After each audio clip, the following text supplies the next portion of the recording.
ইউসুফ নবীকে ফেলে দেওয়া হলো, ভাইদের চিন্তা শেষ, ইউসুফ শেষ।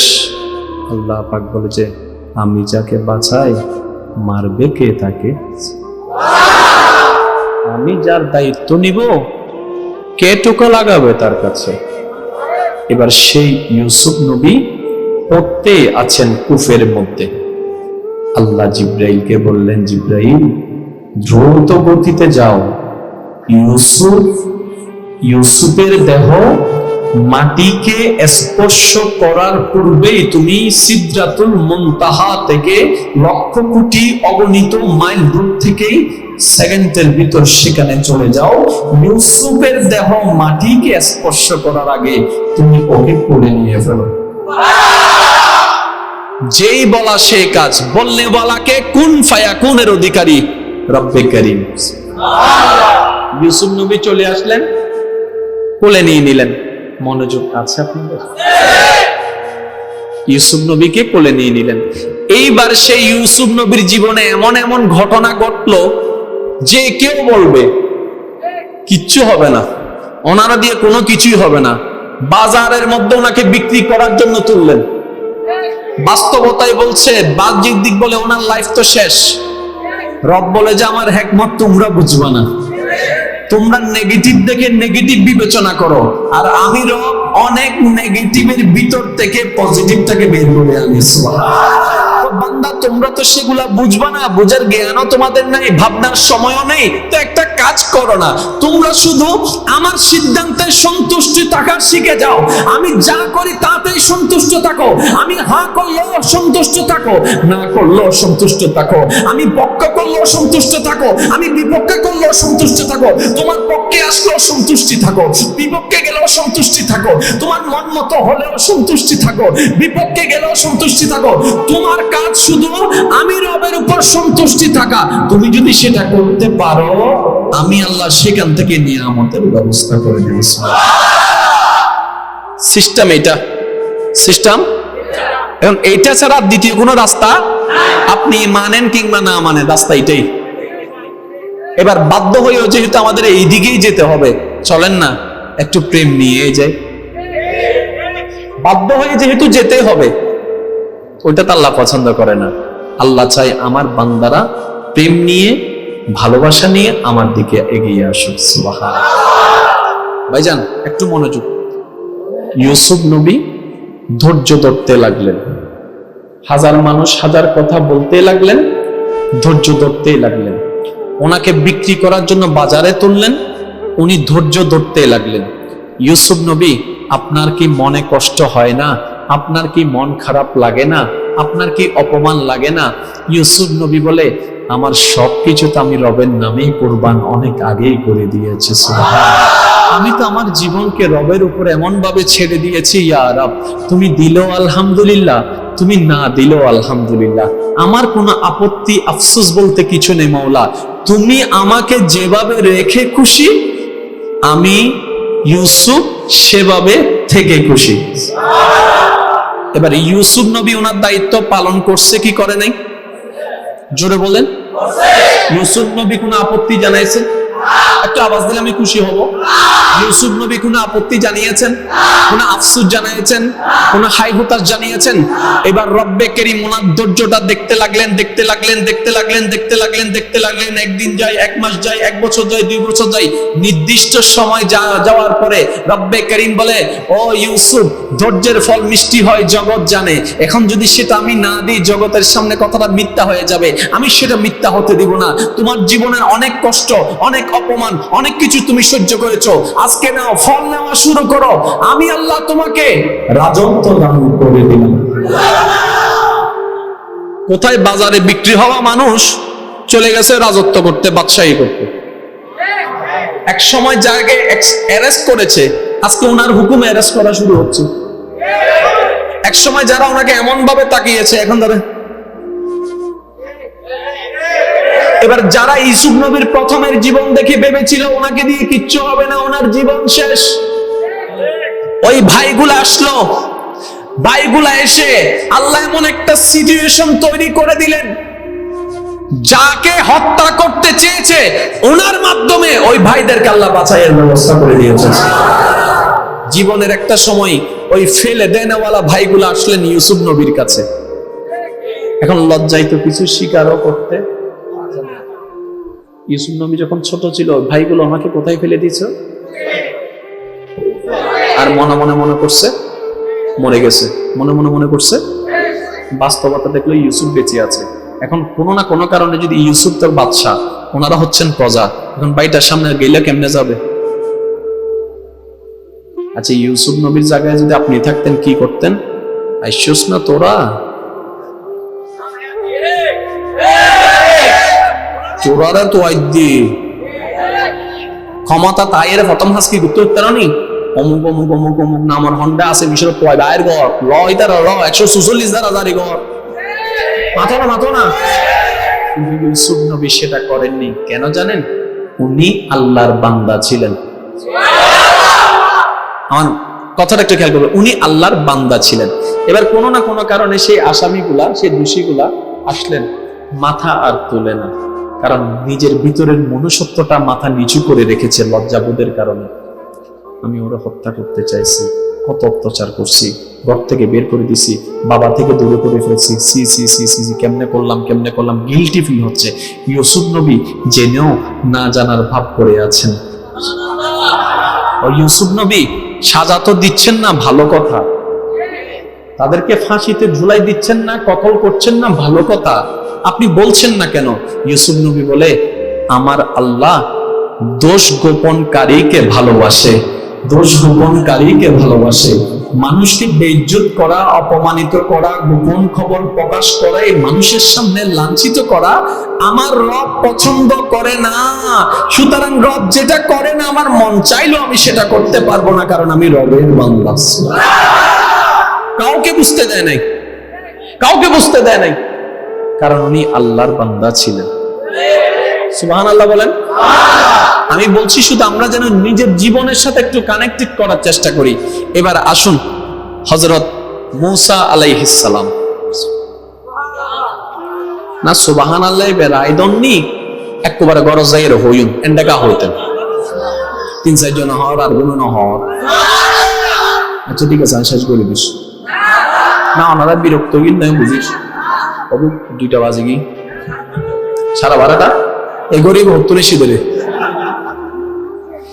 জন্ম আমার নবীর যুগে হলে কেমন হতো, জন্ম আমার নবীর যুগে হলে দুনিয়ানে রাসূল পাক দেখিলে, জন্ম আমার নবীর যুগে হলে। উচ্চ আওয়াজে একবার বলেন আলহামদুলিল্লাহ। আগে আমি একটা জিনিস ক্লিয়ার হতে চাই, আল্লাহর রহমত দিয়ে দুনিয়া এবং পরকাল কার কার সাজানোর ইচ্ছা আছে? কার কার? 1 2 3। এবার একটু হাতটা নামান। যারা হাত তোলেন নাই আপনাদেরকেও মোবারকবাদ, কারণ আপনারা রহমত পেয়ে গেছে, বুঝতে পারছেন। আচ্ছা ঠিক আছে, দ্বিতীয় নম্বর, আল্লাহর প্রিয় বান্দা হওয়ার ইচ্ছা কাদের আছে? আমিও আছি। তোরা আছে নাকি? তোর আছে না? হ্যাঁ, তোর বড় ফিডিব তোর। আচ্ছা একবার বলেন মারহাবা। এবার আসেন হাতটা নামান। একদম ছোট্ট একটা কনসেপ্ট দেওয়ার চেষ্টা করছি, এবার একটু মনোযোগ। আমি একটা ছোট্ট প্রশ্ন করি, অযোগ্য মানুষ আপনারা যার যেটা মন চায় উত্তর দিবেন। আপনি সবার প্রিয় হলেন কিন্তু রবের প্রিয় হতে পারলেন না, তো প্রিয় হলেন কার? আপনি সবার দুশমন কিন্তু রব বলে যে আমি অমুক বান্দাকে ভালোবাসি। আপনি দুশমন কার? আপনার কাছে সব আছে, রব নাই, কিচ্ছু নাই। আপনার কাছে কিচ্ছু নাই, কেউ নাই, কিন্তু আপনার রব আপনার কাছে আছে। তাহলে টোটাল কনসেপ্টটা কি? কখনো না ভাবলেও আমাদের মন জানা আছে, আমাদের মনের জানা আছে, আমাদের রবই হচ্ছে আমাদের আসল রব, যার সব তার। রব নাই কিছু নাই, রব নাই, রব নাই, রব নাই। তাহলে আপনার আমার মূলত কার প্রিয় হওয়া উচিত? আপনি আমার, আপনার আমার, সবার, দুনিয়া এবং পরকালে যারাই শান্তি চায় রবের প্রিয় হওয়া ছাড়া দ্বিতীয় কোনো রাস্তা উপায় নাই। এবার আপনি যুদ্ধ করেন আর হামলা করেন, মামলা করেন, রাস্তাই নাই, রাস্তাই নাই। রাস্তা কয়টা? জোরে বলেন। এবং যান কিংবা না যান আপনার আমার ব্যাপার, রাস্তা কিন্তু আর নাই। তাহলে আপনার আমার এতটুকু কমন সেন্সে চলে আসলো, আমার সুখের দরকার, আমার শান্তির দরকার, আমার দুনিয়াতে সম্মানের দরকার, আমার রিজিকের দরকার, আমার ব্যবসা ভালো হওয়া দরকার, আমার সংসার ভালো হওয়া দরকার, আমার স্ত্রী ভালো হওয়া দরকার, আমার স্বামী ভালো হওয়া দরকার, আমার সন্তানদের সুন্দর ভবিষ্যৎ হওয়া দরকার, আমার দুনিয়ায় যাওয়া দরকার। এবার মন প্রশ্ন করে, আমার যখন ওষুধের দরকার আমি একটা জায়গায় যাই, আমার যখন বাজে মালের দরকার আমি তখন একটা জায়গায় যাই, আমার যখন শাকসবজির দরকার আমি একটা জায়গায় যাই, আমার যখন এটা দরকার আমি ওখানে যাই। কিন্তু আমার জীবনের যত প্রশ্ন, যত চাওয়া, সবকিছু তো রবের কাছেই আছে, সবকিছু তো রবের কাছেই আছে। তাহলে আমার সব চাওয়া পূরণ করে দিতে পারে আমার রব্বুল আলামিন, আমার স্বপ্ন পূরণ করে দিতে পারে, যেটা আমার ঘুমে দেখার স্বপ্ন সেটাকে বাস্তব রূপ দিতে পারেন আমার রব্বুল আলামিন। আমার মনের চাওয়াটাকে কল্পনা থেকে বাস্তবে এনে দিতে পারেন যিনি, তিনি আমার রব্বুল আলামিন। আমার সন্তানদের ভবিষ্যৎ যিনি সাজাই দিতে পারেন, তকদিরকে পাল্টাই দিতে পারেন, তিনি আমার রব্বুল আলামিন। আমার যত চাওয়া, আমার যত প্রশ্ন, আমার যত চাহিদা, আমার যত সুখ, আমার যত শান্তি, সবকিছু তো আমার রবেই পরিপূর্ণ করে দিতে পারে। সুতরাং মন বলে উঠলো, ওই রবের দরবারে ঝুঁকা ছাড়া দ্বিতীয় কোনো আমার উপায় নেই। আমার রবের দরবারে সারেন্ডার করা ছাড়া আমার দ্বিতীয় কোনো উপায় নেই। আমার সুখের দরকার, আমার শান্তির দরকার। রব কোরআনুল কারীমের মাধ্যমে ডাক দিয়ে বলে, হুয়াল্লাযী আনজালাস সাকিনাতা ফি কুলুবিল মুমিনিন। বান্দারে শুনে রাখো, যে শান্তির তালাশে তুমি আছো, ও আমার বান্দা, ও আমার বান্দি, তুমি যে সুখ শান্তির তালাশে আছো, বিশ্বাস করো কোথাও পাবা না, কোথাও পাবা না। তুমি বিভিন্ন জায়গায় সুখ শান্তির জন্য হয়তো ঘুরতে যেতে পারো, কিছুদিন পরে সেটাই তোমার কাছে বিরক্তের কারণ হয়ে যেতে পারে। যে আমেরিকা যাওয়ার সবার স্বপ্ন, যারা আমেরিকাতে থাকে তাদের কাছে দুইটা পয়সার দাম হয় না, এটাই মানুষের নিয়ম। পালসার পাওয়ার জন্য মানুষের কত কিছু নিয়ে করেছে এক সময়, এই পালসার পাওয়ার পরে আর দুইটা পয়সার দাম থাকে না। আইফোন পাওয়ার জন্য কতজন তো কিডনি পর্যন্ত বিক্রি করে দেওয়ার খবর শুনেছি। 3 দিন পরে সে আইফোনের রিংটোন বাজে, রিসিভ করার আর ইচ্ছা হয় না। মানুষের চাহিদা সবসময় লিমিটেড। রব্বে করিম বলে, তোমার সমস্ত চাহিদা আমি পূরণ করতে পারি। সবচেয়ে বড় চাহিদা হচ্ছে সুখ শান্তি, সেটা আমি রবের দরবার ছাড়া তুমি আর কোথাও পাবে না, আর কোথাও পাবে না, আর কোথাও পাবে না। এবার বান্দা বলে যে, মওলা তাহলে আমি কি করব? রব্বে করিম বলে, হুয়াল্লাযী আনজালাস সাকিনাতা ফি কুলুবিল মুমিনিন। আমি রবের সেই শান্তিটা নাযিল করি সেই বান্দাদের উপর যারা অন্তরে ঈমান আছে, যারা মুমিন হয়েছে, যারা কামেল মুমিন হয়েছে। তারাকে এমন শান্তি দান করি, তারা ঘর ছাড়া থাকে, শান্তিতে থাকে, তারা কারবালার ময়দানে নামাজে থাকে, শান্তিতে থাকে। বাস দিলটাকে আসলে কিভাবে বুঝাই? আল্লাহ বলছেন, বান্দা তোর পৃথিবীতে দেখার জন্য চোখের দরকার, আমি তোকে চোখ দিছি। তোর পৃথিবীতে নিঃশ্বাস নেওয়ার দরকার, আমি তোকে অক্সিজেনও দিয়েছি, নাকও দিয়েছি। বান্দা তোর যে ওই খাবার দরকার, সেটার জন্য টাকা দরকার, টাকার জন্য তোর কাজ করার জন্য দরকার, কাজের জন্য তোর শক্তির দরকার, আমি তোর শরীরে শক্তিটা দিয়েছি। আরেকটু জোরে বললে খুশি হবো। এই কাজগুলা করার জন্য তোর হাতের দরকার, আমি রব তোকে হাতও দিয়েছি। কাজে যাওয়ার জন্য তোর পায়ের দরকার, আমি তোকে পাও দিয়েছি। বুঝার জন্য তোর ব্রেনের দরকার, আমি তোকে ব্রেনও দিয়েছি। তোর বসের ডাক না শুনলে চাকরি চলে যেতে পারে, সেজন্য তোর কানের ব্যবস্থাও করে দিয়েছি। এই মাঝে মধ্যে তোকে যে একটু দৌড়াইতে হবে, তোর সাইকেল নাই, সেজন্য আমি তোর শরীরের ভিতর দৌড়ানোর ক্ষমতাও দিয়ে দিয়েছি। পাটাকে এমন ভাবে সেটিং করেছি, চাইলে হাঁটতেও পারবি, চাইলে তুই দৌড়াতেও পারবি। বান্দা তোর শরীরে যা আছে আমি সব দিয়েছি তোকে। চোখটা তোর, কানটা তোর। একটু শ্রদ্ধার সাথে বলছি, একটু মনোযোগ। বান্দা, রব্বে করিম বলছে, বান্দা চোখটা তোর, নাকটা তোর, কানটা তোর, জবানটা তোর, ঠোঁটটা তোর, চেহারাটা তোর, স্টাইলটা তোর, ফ্যাশনটা তোর, চুলগুলা তোর, হাতগুলা তোর, নখগুলা তোর, পাগুলা তোর। শক্তিটাও তোকে দিলাম, ব্রেনটাও তোকে দিলাম, পেটটাও তোকে দিলাম, খাবারের জন্য যে খাবারের দরকার শক্তি সেটাও তোকে দিলাম, খাবারের মজা অনুভব করার জন্য যে স্বাদের দরকার সে স্বাদটাও আমি তোকে দিলাম, কোনটা ভালো কোনটা খারাপ বোঝার জন্য চোখের জ্যোতিটাও দিলাম, ঘ্রাণ নেওয়ার জন্য নাকও দিলাম। বান্দা কলিজাটা তোকে দিলাম, কিডনিটা তোকে দিলাম, পেটটা তোকে দিলাম, বান্দারে তোর কণ্ঠনালী তোকে দিলাম, আওয়াজটা তোকে দিলাম, পাটা তোকে দিলাম, হাঁটুটা তোকে দিলাম, কোমরটা তোকে দিলাম, সবকিছু তোকে দিলাম। বান্দা দিলটা তুই কাউকে দিস না, সেটা আমার জন্য আর আমার রাসূলের জন্য রেখে দে। বান্দা সব তুই রাখ। ইন্নাল্লাহা লা ইয়ানজুরু আলা ওয়াজহিকা, আল্লাহ বান্দার চেহারা দেখে না, সবারই জানা আছে, সবারই জানা আছে। রব কারো স্টাইল দেখে না, রব কারো ধন দেখে না, রব কারো লম্বা বাটি দেখে না, রব কারো চিকন মোটা দেখে না, রব এটা দেখে না কার কয় কোটি টাকা আছে, রব তো সেটা দেখে কার একটা সুন্দর মন আছে। রব্বে করিম বলছে বান্দা এবার বুঝতে পারবেন কেন আমাদের থেকে আপন মানুষরা হারায় যায়, এবার বুঝতে পারবেন কেন আমরা কাউকে বেশি ভালোবাসলে, কারোর উপর বেশি ভরসা করলে তারা কেন আমাদের সাথে প্রতারণা করে, আমাদের থেকে দূরে সরে যায়, আসল পেঁচটা কোন জায়গায়, এই জ্ঞানে গেলে বুঝতে পারবেন। রব্বে করিম বলছে তোর অন্তরটা তুই আমার জন্য রাখ, আমার রাসূলের জন্য রাখ, উম্মত হিসেবে নবীকে মুহাব্বত করবি, বান্দা হিসেবে আমাকে মুহাব্বত করবি। এবার রব্বে করিমের দরবারে আমাদের সবার আরজি, ইয়া রব্বে করিম তোমার নবী তো বলেছে মাকে ভালোবাসতে, তোমার নবী তো বলেছে বাবাকে মুহাব্বত করতে, তোমার নবী তো বলেছে স্ত্রীকে মুহাব্বত করতে, তোমার নবী তো বলেছে বা স্বামীকে মুহাব্বত করতে, তোমার নবী তো বলেছে সন্তানকে স্নেহ মুহাব্বত করতে, তোমার নবী তো বলেছে পাড়া প্রতিবেশীর খেয়াল রাখতে। মওলা গো, মায়া করার জন্য, মুহাব্বত করার জন্য, কেয়ার করার জন্য, যত্ন নেওয়ার জন্য, কেয়ারিং নেওয়ার জন্য, খবর নেওয়ার জন্য দিলের তো ভালোবাসা দরকার। আর ভালোবাসাটা তো কানে থাকে না, নাকে থাকে না, এটা তো দিলেই থাকে। তো দিলটা যদি তোমার নামে আর তোমার রাসূলের নাম দিয়ে আমি দিয়ে দিই, তাহলে মাকে ভালোবাসবো কিভাবে, বাবাকে ভালোবাসবো কিভাবে? রব্বে করিম বলে এটাই তো তুই বুঝলি না বান্দা, তুই যদি তোর দিলের ঘরটাকে আমার এবং আমার হাবিবের ভালোবাসা দিয়ে পরিপূর্ণ করে দিতি, দুনিয়াতে যতটুক যাকে ভালোবাসা দেওয়া দরকার আমি রবেই সেটিং করে দিতাম, তাহলে সেই ভালোবাসার প্রতারণা হতো না, তোর জন্য আযাব হতো না, নিয়ামতে নিয়ামত হয়ে যেত। আল্লাহ আমাদের একটু বুঝার তৌফিক দান।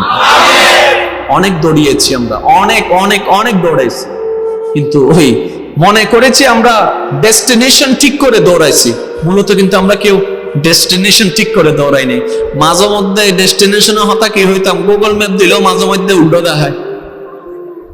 একবার রাতে এক জায়গা তোর মাহফিল করি আয় ডাইন বা মতন ফুসর করি বলে হনত বারো নাই, অনাহত যে গুঞ্জন ঘুরে তারা তো গাড়ি কম করে ডাইনেও কেউ নেই, দেখ গুগল মশাই রাস্তা এই বিল্লব্দ রাস্তা বিল্লব্দ আমা অদ্দু চাইলে দেখি রাস্তা নাই, গুগলে দেখার দিককে যা, হ্যাঁ নাই যদি দিককে যায় ডাইরেক্ট বিলু। আজকাল গুগল রস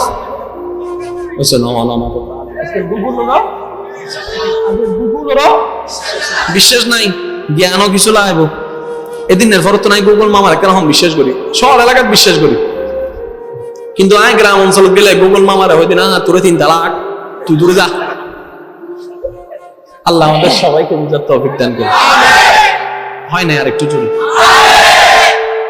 যাদের রবের প্রিয় বান্দা হওয়ার ইচ্ছা আছে, শেষ একটি কথা বলে আমি বিদায় নিচ্ছি আপনাদের থেকে।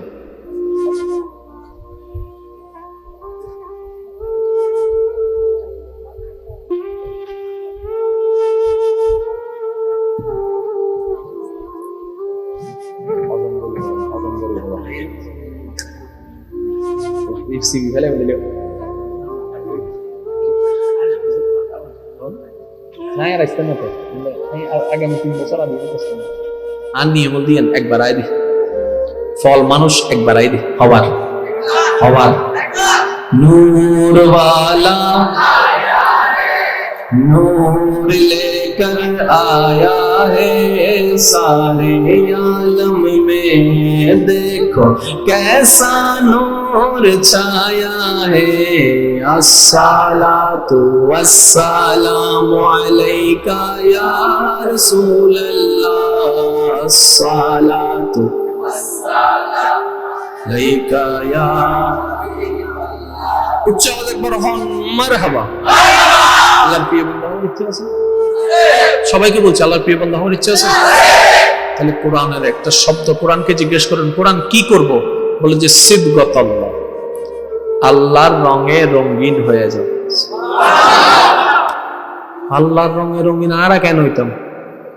দিন ফাত্তিনিতে আরা জানি মন্দকলি নফারিব আল্লাহ জানে।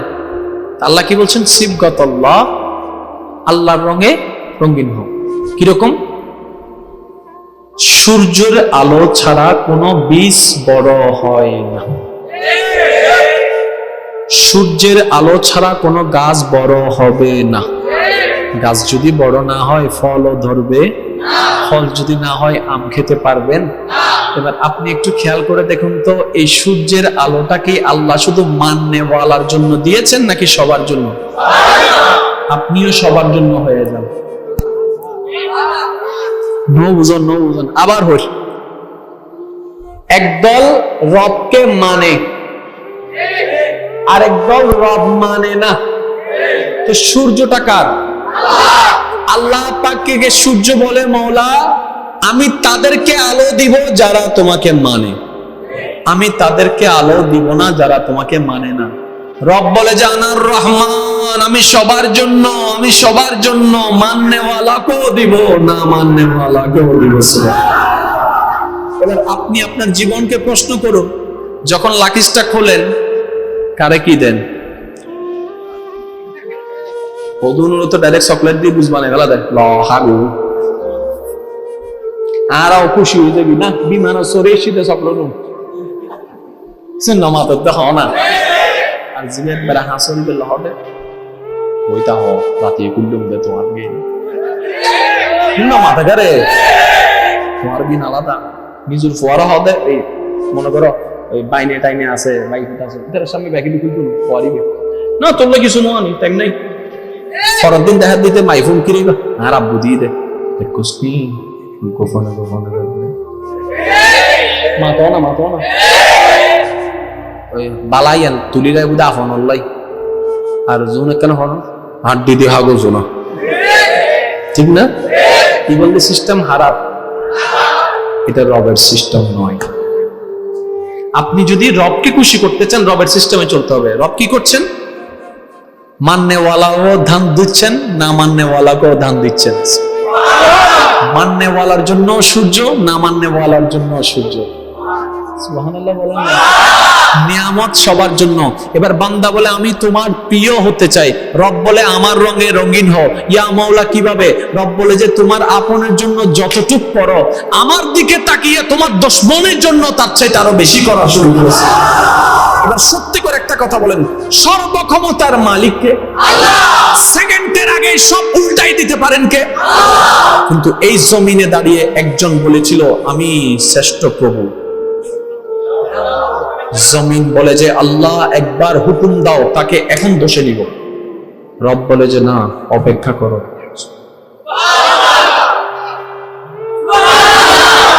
বাতাস বলে মাওলা একবার হুকুম দাও, ফেরাউনকে এখন তুলার মতো উড়াই নিয়ে যাব। রব বলে অপেক্ষা করো। জমিন বলে আল্লাহ তোমার শানে বেয়াদবি করছে, বাতাস বলে মাওলা তোমার শানে বেয়াদবি করছে, অস্তিত্ব টিকার মতো কথা না। রব বলছে আমাকে তোমরা এখনো চিনো নাই, আমি রব দুশমনের জন্য রহমত। এবার একদিন সুযোগ দেয়, 2 দিন সুযোগ দেয়, 3 দিন সুযোগ দেয়, 4 দিন সুযোগ দেয়। মিটিয়ে বলতেছে আল্লাহ ইতর তার নবারি। সুবহানাল্লাহ বলে না? সহ্য হচ্ছে না, কারণ তার বেয়াদবি বাড়তেছে। রব বলে যে আমি দেখতেছি তো, আমার নিয়ে করে, আমার লাগে না, তোদের লাগে কেন? তাহলে যেই রব ফেরাউনের প্রতি এত দয়াবান, আপনি আমি তো গুনাহগার হতে পারি, বেয়াদব তো না, বেয়াদব তো না, তাহলে আমাদের প্রতি দয়াটা কেমন হওয়া দরকার? আফসোস আমাদের ওই থলিটা অনেক ছোট, আমাদের সবার থলিটা অনেক ছোট, রহমানের রহমত অনেক বিশাল। শ্রদ্ধার সাথে বলছি, রব নিঃশ্বাস বন্ধ করে দেয়নি, খাবার বন্ধ করে দেয়নি, সূর্যের আলো দেওয়া বন্ধ করে দেয়নি। কোনো কিছু বন্ধ করেছে আপনার রব? কিন্তু আপনি আমি বন্ধ করে দিচ্ছি। এবার শুনেন, রবের প্রিয় বান্দা হতে গেলে কি করতে হয়? রব বলে যে আমি যেমন সবার প্রতি দয়াবান, তুমিও তোমার সাধ্যমতো সবার জন্য নিজের দয়াকে উন্মুক্ত করে দাও, উন্মুক্ত করে দাও। সুবহানাল্লাহ। আমি যেরকম সবাইকে সাহায্য করি, তুমি তোমার বান্দা হিসেবে সাহায্য সবার জন্য উন্মুক্ত করে দাও। আমি যেমন আপনকেও খাওয়াই, পরকেও খাওয়াই, তুমিও সেটা করো, আপনকেও দাও, পরকেও দাও। আর সবকিছু করো শুধু আমি আল্লাহকে খুশি করার জন্য, আমি রবকে খুশি করার জন্য। তোমার কাজ আপন পর দেখা নয়, তোমার কাজ শুধু তোমার রবের সন্তুষ্টি দেখা। এবং এটার সাথে ইমাম জয়নুল আবেদিনের ঘটনাটা মিলান। যে প্রথমে স্টার্টিং করেছিলেন ইমাম জয়নুল আবেদিন, ভুলে গেছেন আপনারা? ইমাম জয়নুল আবেদিন শত্রুকে ভাত খাওয়াইছেন। কেন খাওয়ালেন? বলে যে আমার রব এটা পছন্দ করে। তাহলে রাস্তা বন্ধ করে দেওয়া আল্লাহর বান্দার কাজ হতে পারে না। কারণ আমি চাঁদ দোকানে বসে বদনাম করা, এটা আল্লাহর বান্দার কাজ হতে পারে না, যতই আমরা দাবি করি না কেন। এটা হতে পারে মা বাবার সাথে বেয়াদবি করা, এটা আল্লাহর বান্দার কাজ হতে পারে না। সবকিছু ছেড়ে স্বামীর নামের উপরে নিজের বাবা, ঘর, বাড়ি, মা, জন্মস্থান, ছোট থেকে বড় হওয়া সেই ঘরগুলাকে ছেড়ে যে মেয়ে আপনার কাছে চলে আসছে, স্বামীর কাছে চলে আসছে, শ্বশুর বাড়িতে চলে আসছে, তাকে ডেলি 2-3 বার অত্যাচার করা যৌতুকের নামে, যাই হোক, এটা বান্দার কাজ হতে পারে না। আল্লাহর উপর ভরসা না করে বিভিন্ন জিনিসের উপর ভরসা করে সুদ খাওয়া, ঘুষ খাওয়া, এটা রবের বান্দার কাজ হতে পারে না। শেষ একটা কথা বলছি, বিরোধিতা করা যায়। মজার বিষয় কি জানেন? সত্য কথার বিরোধিতা যে করে সে নিজেও জানে যে সে সত্যের বিরোধিতা করতেছে। এটা একটু খেয়াল করে দেখবেন। অনেক সময় দেখেন আমাদের সব রাগ কি রাইট হয় নাকি মাঝে মধ্যে রঙও হয়? রং হইলেও বুঝতে পারে না এই তো ভুল করি আল্লাহ, তারপরে সোর হয়ে যাবে না, ওই জন্য তার কান ধরে দোষ। এটা হচ্ছে মানুষের হিউম্যান সাইকোলজিক্যাল বিষয়, মানুষের নেচার। তো মানুষের নেচার থেকে আমাদেরকে একটু আপগ্রেড হতে হবে। রবের বান্দা, আর রবের বান্দা করানোর জন্যই প্র্যাকটিক্যাল পথ দেখায় বাতিয়ে দেওয়ার জন্য 12 রবিউল আউয়াল যিনি ধরার বুকে রহমত নিয়ে তশরিফ এনেছেন, তিনি আমাদের নবী রাহমাতুল লিল আলামিন। শিখাই দিয়েছেন প্র্যাকটিক্যাল ভাবে, এইভাবে করো, এইভাবে করো, এইভাবে করো। বলেন না সুবহানাল্লাহ। ওই রবকে রাজি করার হাজারটা মাধ্যমের একটা মাধ্যমের নাম নামাজ। আমি সবার কাছে অনুরোধ রাখবো, ব্যস্ততা ছিল, ব্যস্ততা আছে, ব্যস্ততা থাকবে, নামাজটা যেন বাদ পড়ে না যায়। ইনশাআল্লাহ বলবেন না? জোরে বলেন ইনশাআল্লাহ। আচ্ছা সত্যি করে একটু ভেবে বলুন তো, আমাদের প্রত্যেক দিনের শিডিউল কিন্তু একরকম থাকে না, মাঝে মধ্যে একটু বর্ধিত হয়, একটু লেস হয়। ইম্পর্টেন্ট হঠাৎ করে কোনো কাজ চলে আসলে আমরা কিন্তু কোনো না কোনো ভাবে টাইম বের করে নিই, কোনো না কোনো ভাবে কিন্তু আমরা সময়টা বের করে নিই। 5 মিনিট আগে হোক, 5 মিনিট পরে হোক, আমরা সময় বের করে নিই। তার মানে আপনি নিজেই প্রমাণ করে দিচ্ছেন আপনি চাইলে নামাজের সময়টা আপনি নিজেই বের করে নিতে পারবেন। আপনি একটু ভেবে দেখেন তো, আপনি নামাজ ছাড়া অন্য কোনো কাজ, আল্লাহর কাজ ছাড়া অন্য কোনো কাজ কিন্তু আটকায় থাকে না, কোনো না কোনো ভাবে কিন্তু আপনার। আরে এমনকি অনেক দূরে ট্যুরে যাচ্ছে, বেড়াতে যাচ্ছে, সেটাও মানুষ সময় বের করে নিচ্ছে চাকরির মধ্যে ছুটি নিয়ে। আপনি আমি চাইলে, বিশ্বাস করেন ভাই, রবের দরবারে হাজিরা দেওয়ার সেই নামাজটা আপনি আমি চাইলেই পারবো। বেশি কিছু লাগবে না, আপনি শুধু মন থেকে এতটুকু বলেন, ইচ্ছা শক্তিটাকে শক্ত করেন, আমি নামাজ পড়বই পড়বো। দেখবেন রবও আপনাকে রহমত দিয়ে ব্যবস্থা করে দিবে। সুবহানাল্লাহ।